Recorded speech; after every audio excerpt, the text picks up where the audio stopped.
हाँ, वो एक शेर है ना कि चलते थे तो शरारे जैसे थे, नए नए थे तो हम भी तुम्हारे जैसे थे।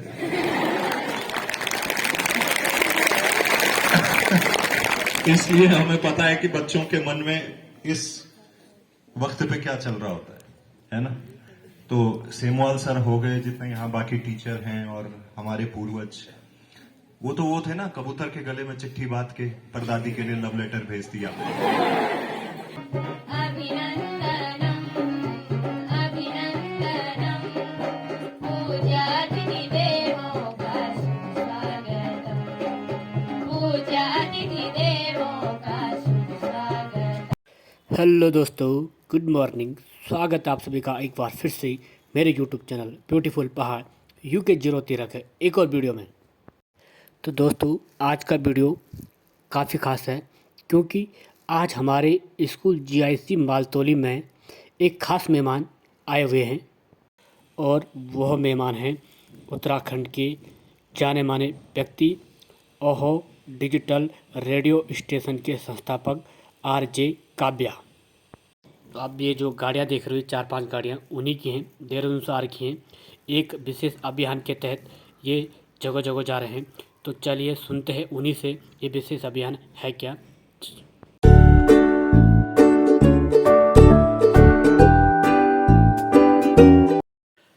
और यह है हमारे स्कूल GIC मालतोली और यह है ओहो डिजिटल रेडियो स्टेशन की टीम और ये उनके कैमरामैन पेड़ में चढ़े हुए हैं और वो यहाँ की एक वीडियो ले रहे हैं। तो चलते हैं, इसके बाद आपको प्रोग्राम की तरफ ले जाते हैं।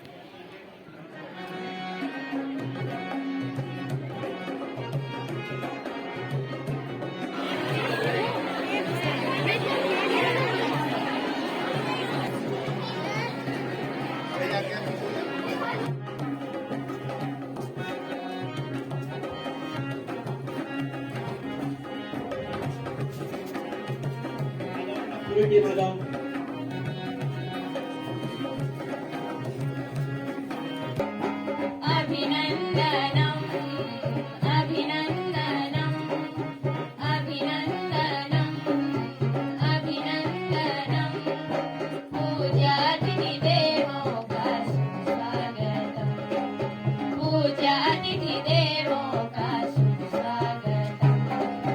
फूल खिले फूलों में कलियां फूल बन गई, कलियां फूल बन गई। फूल खिले फूलों में कलियां फूल बन गई, कलियां फूल बन गई। वादियां भी खिल गई है, बुग्यालों से रंग गई, बुग्यालों से रंग गई। वादियां भी खिल गई है, बुग्यालों से रंग गई, बुग्यालों से रंग गई। नदियां गा रही, पर्वत गा रहे, नदियां गा रही, पर्वत गा रहे। अभिनंदनम अभिनंदनम अभिनंदनम। तो सबसे पहले तो आदरणीय ओम प्रकाश सेमवाल जी प्रधानाचार्य महोदय, बाकी जितने गुरुजन यहाँ और यहाँ बैठे हैं और होनहार व्यवसायी, सुना हमने। तो जितनी आप पहाड़ी टी शर्ट्स, वो चश्मा लगा हुआ, टोपी, और वो इन्हीं के द्वारा बनाई गई हैं। एक बार जोरदार तालियां। विशेष ताली बजिए आपके लिए। साथ में ये जयपुर के रहने वाले हैं, हमारे बहुत पुराने मित्र हैं, ओहो रेडियो के क्रिएटिव और प्रोग्रामिंग हेड है, इनके लिए भी तालियां। इनके बगल में अर्जुन रावत जी, आपके लिए भी इसी में बजवा दी हैं, और अभिनव जी, और यहाँ पे बैठी हुई हमारी पापा की परियां और उत्साह से भरे हुए मम्मी के मगरमच्छ। कह रहे हैं आज ही पता चला ही मम्मी के मगरमच्छ हैं, तभी हम कह रहे हैं स्कूल क्यों नहीं आ रहे, नदी में ही पाए जा रहे हैं। और पापा की परियों का मन इतना चंचल है। बोले पुराने जमाने में जब हम पढ़ते कम थे तो घर वाले कहते थे कि बादाम भिगो के खाया करो, ये कहते हैं कच्चा बादाम सुनाया करो। बोले इनको कैसे पता है। वो एक शेर है ना कि चलते थे तो शरारे जैसे थे, नए नए थे तो हम भी तुम्हारे जैसे थे।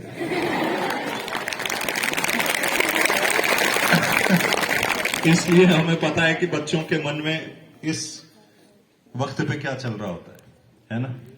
तो सेमवाल सर हो गए, जितने यहाँ बाकी टीचर हैं और हमारे पूर्वज, वो तो वो थे ना, कबूतर के गले में चिट्ठी बांध के परदादी के लिए लव लेटर भेज दिया। कई बार अपनी परदादी की जगह दूसरे की दे आते थे वो, हैं? इस धार में आवाज लगाई, हाँ वहां से आ रहा होता था। वो जमाने चले गए, वहां से सीधा व्हाट्सएप और इंटरनेट का जमाना आ गया। जो अभी क्या अमन, क्या नाम था उसका, अमन, वो कह तो रहा था कि अब तो ये खाना भी क्या ऑनलाइन ही ऑर्डर कर रहे हैं। तो बिल्कुल उसने सही और अच्छा एक व्यंग उसने लिखा। तो बच्चों मैं ये कहना चाह रहा था कि ओहो रेडियो, ये जो चैनल है, इसकी 2 बरस पहले हमने शुरुआत करी थी। मैं बागेश्वर जनपद का रहने वाला हूं। और कितने बच्चे हैं पढ़ने में भयंकर मन लगता है जिनका, कह रहे गलत स्कूल में गलत सवाल। अच्छा, कितने बच्चे जिनका थोड़ा कम मन लगता है? कितने बच्चे हैं जिनको कहा जाए बस धूप में बैठ के सो जाओ तो मजा आ जाए, है? ओके। तो मेरा भी कम ही लगता था, इसीलिए 10th में विद्या मंदिर से एक बार में पास हो गया और 11वीं में न चाहते हुए भी रोक दिया गया। मैंने गुरुजी से कहा, मैंने कहा ठीक ठीक लगा लो यार। 10वीं में मैं एक बार में निकल गया था। कह रहे इसीलिए तो डाउट हो रहा तुम निकले कैसे। मैंने कहा कुछ नहीं, 2 अच्छे बच्चे आगे मिल गए थे, 2 पीछे एग्जाम में, एक बाईं तरफ और एक दाईं तरफ। तो मैंने कहा, उन्होंने कहा कि भाई 99 हम लाके क्या करेंगे, सामूहिक तौर पे 33 तीनों में बांट लेते हैं। तो निकल गए। तो खैर 11वीं में जब फेल हो गया तो अगले दिन ही घर वालों ने दिल्ली भेज दिया पढ़ने के लिए। गवर्नमेंट स्कूल था आपकी तरफ, तो वहीं पे पढ़ाई हुई। उसके बाद क्योंकि स्कूल में पहाड़ी गाने वगैरह गाते थे, तो उन दिनों 2003-4 की बात है, नए नए रेडियो प्राइवेटाइजेशन हुआ था, FM नाम किया। और उसके बाद 2 साल पहले हमारे साथियों ने मिलकर ये ओहो रेडियो, जो कि इस राज्य उत्तराखंड और देश का पहला डिजिटल रेडियो है, उसकी शुरुआत। क्योंकि हमें ये पता था कि जो आज की जनरेशन है, अब ये कहाँ फ्रीक्वेंसी सेट करते रहेगी। गुरुजी कह रहे थे वो कि कार में FM, कहाँ कार में कौन सुन रहा तो मैं से FM, है ना। हमें लगा कि यार ये नई जनरेशन है, ये सेलफोन वाली जनरेशन, इनको सब कुछ मोबाइल पे चाहिए, है कि नहीं। क्योंकि ये वो जनरेशन है जो चैट नहीं करती, चैटें करती है। तो हमने कहा अगर इनके पास पहुंचना है तो मोबाइल पे रेडियो लाना पड़ेगा। इसीलिए ओहो रेडियो की शुरुआत हुई। सिंपल सी ऐप है, एक बार डाउनलोड करके उसके बाद पूरे राज्य, देश, दुनिया में जहां भी इंटरनेट आता है, हमारे इतने सारे लिसनर हैं, कोई दुबई से सुन रहा होता है, सियाचिन ग्लेशियर में -30 डिग्री में कई फौजी भाई हमारे वहां से हर सुबह मैसेज करते हैं कि हम यहाँ सुन रहे हैं। कई गांव से, नंद प्रयाग की हमारी कमला रावत जी हो, कई बार जंगल जाती हैं खेतों में, तो वो रेडियो चलाते हुए वहां से मैसेज कर देती। तो ऐसे तमाम सारे लोग हैं और धीरे धीरे ये बढ़ता हुआ परिवार करीब 3 लाख लोगों तक पहुंच चुका है। 3 लाख लोग हमारे रेडियो को सुनते हैं और तकरीबन 4.5 लाख लोग हमारे फेसबुक, यूट्यूब और इंस्टाग्राम से जुड़े हुए हैं। तो एक ही परिवार 7.5-8 लाख लोगों तक पहुंच गया है। और जब इतने लोगों तक पहुंचा तो हमें ये लगा कि देखिए रेडियो का काम सिर्फ ये नहीं कि गाने सुनाती है ना, उससे ज्यादा है। और एक राज्य के तौर पे आपकी एक जिम्मेदारी होती है जब आप कहीं पे पहुंचे। मैं हमेशा ये बात कहता हूं कि देखिए जो भी लोग हमारे पहाड़ों से निकल के कहीं भी अगर आप पहुंच रहे हैं तो वापस अपनी सोसाइटी को, अपने फील्ड में कुछ देने की कोशिश करिए, तभी तो बात बनेगी ना। अगर हम लोग आगे पहुंच गए और हमारा समाज पीछे रह गया तो फिर हमारे आगे पहुंचने का क्या फायदा, है ना। तो हमें समाज को भी आगे लेके जाना है, जिस भी फील्ड में हम लोग अगर मीडिया, एंटरटेनमेंट, रेडियो के फील्ड में है तो इसमें हम क्या कर सकते हैं। तो इसीलिए हमने ये हिल यात्रा पिछले साल भी शुरुआत करी थी इसकी हमने, और ये इसका सीजन 2 चल रहा है।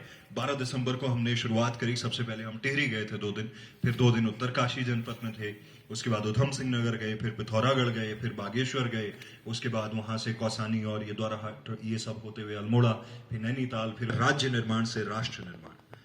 तो राज्य निर्माण क्या होता है, राष्ट्र निर्माण क्या होता है। जब ये भारी शब्द सुनते हैं कई बार हम लोग ना बहुत बड़े बड़े भाषण देने लग जाते हैं कि ऐसा कर देंगे, वैसा कर देंगे।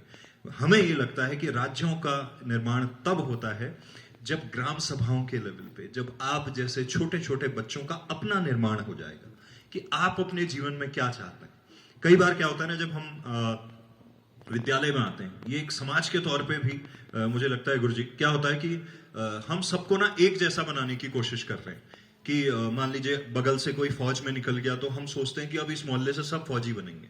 कोई होटल हॉस्पिटैलिटी इंडस्ट्री में चला गया तो सोचते हैं कि सबको शेफ ही बना देते हैं, है ना। वैसा नहीं करना है। हमारी कोशिश ये होनी चाहिए कि जो जिस चीज के लिए बना है उसका इंटरेस्ट किस में है ना। कभी हम उस इंटरेस्ट को एक्सप्लोर नहीं करते, तो इसीलिए हमको लगा कि हम आपके बीच में आए, आपसे बात करें।